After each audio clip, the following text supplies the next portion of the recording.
Bombari, chef-lieu de la préfecture de la Ouaka, est situé à 325 km de la ville de Bangui. C'est sur cet axe que provient la plus grande partie des produits agricoles tels que le café. La population est généralement victime d'extorsions et de formalités infondées de la part des forces de l'ordre et des agents de l'État qui se trouvent sur les barrières légales. C'est dans cette optique que le comité chargé de la brigade spéciale mixte de contrôle mobile composé des experts de différents ministères a procédé à des opérations de démantèlement des barrières illégales à l'entrée des villes de Bombari et Ipi. Puis le comité a mis de l'ordre sur les barrières qui se trouvent dans ces deux localités. Gendarmerie, contrôle de sûreté. On a dit, est-ce que vous prélevez quelque chose? Néant. Police, contrôle de sûreté, toujours néant. Douane, contrôle fiscal et économique, droits et taxes. TEL, taxes extra-légales. Eaux et forêts, contrôle sur les armes et munitions de chasse, protection, faune et vérification sortie GRUM. Contrôle import-export. Qu'est-ce que vous avez à apprendre? Rien. Commerce, contrôle import-export. Vous n'avez rien à apprendre. Je pense qu'il n'y a que ORCCPA qui perçoit, comme partout. Et la douane. Mais vous autres, là, il n'y a rien. Vous les eaux et forêts. Même Keketi Ouazouagati, on en est vous ramasser. Parce que là, tout ce qui touche aux forêts, même Ndjosso Zouagati, on a dit que vous prenez l'argent. Ce n'est pas ce qui est dit ici. Zouamouina Yakati Gati, on en est pas ngaba, vous dites qu'il paye quelque chose. Ça, c'est interdit. C'est interdit. Lorsqu'il y a des choses que vous constatez, vous verbalisez, vous donnez des quittances aux gens. Ok, vous avez fait tant, voilà une infraction, tant, voilà la quittance, 20 000, 30 000, 15 000, vous lui délivrez la quittance. Mais ce n'est pas que quelqu'un vient passer avec des bois, de chauffe, vous demandez l'argent. Ça, c'est pas normal. Commerce, même chose. C'est lorsqu'il y a des infractions que vous relevez. Hein? Prenez ce qui est légal. Prenez ce qui est légal. Police et gendarmerie, là, maintenant vous, là, votre travail, là, c'est pas de rester ici, la main dans la poche, et puis maintenant, quand les gens viennent, ils vous donnent les formalités. C'est pas ça on demande.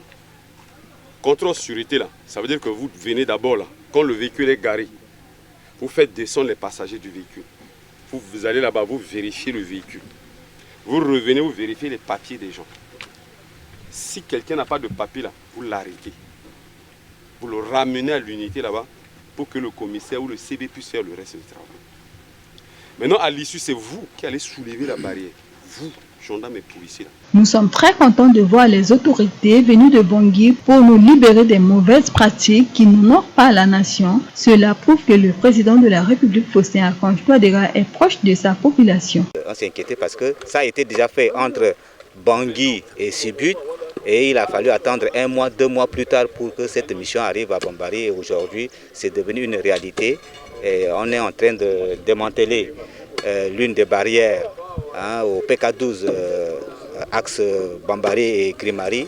Et donc c'est une manière de réduire les souffrances des usagers de la route, de réduire les souffrances de notre population. Parce que sur les barrières, il se passe beaucoup de choses. Le chef de mission a eu à l'expliquer tout à l'heure avant cette réunion préliminaire. Et donc ça va alléger la souffrance de la population et puis ça va aussi faciliter le transport rapide des usagers de la route. Donc c'est formellement interdit et il y a même des décrets qui sont un arrêté qui est prévu pour ce genre de sanctions. Donc c'est formellement interdit ou bien à ces policiers FSI et FACA de pouvoir percevoir de l'argent entre les mains des voyageurs. Cette mission conduite par le lieutenant-colonel Jean-Michel Bilal a pour objectif de démanteler toutes les barrières illégales et de sensibiliser les agents qui se trouvent sur les barrières légales de bien mener leur mission régalienne selon le texte en vigueur. Nous sommes en train de commencer par la sensibilisation. Vous avez vu que les 3 missions que nous avons effectuées, nous avons mis beaucoup plus l'accent sur la sensibilisation.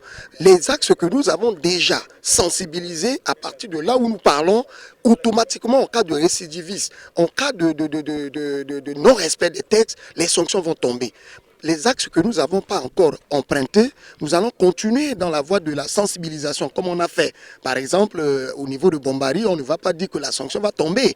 Au niveau de Wawa, etc., on ne va pas dire que la sanction va tomber. Mais une fois que nous décalons déjà ces axes, les sanctions peuvent déjà être tombées parce que l'arrêté est rentré en vigueur après la signature du Premier ministre. Et donc, les axes que nous avons déjà effectués, si nous remarquons ou bien on nous renseigne des agents indélicats, ces sanctions vont commencer à être tombées par rapport à ces agents indélicats. C'est un soulagement. Le chef de l'État a écouté les cris de la population.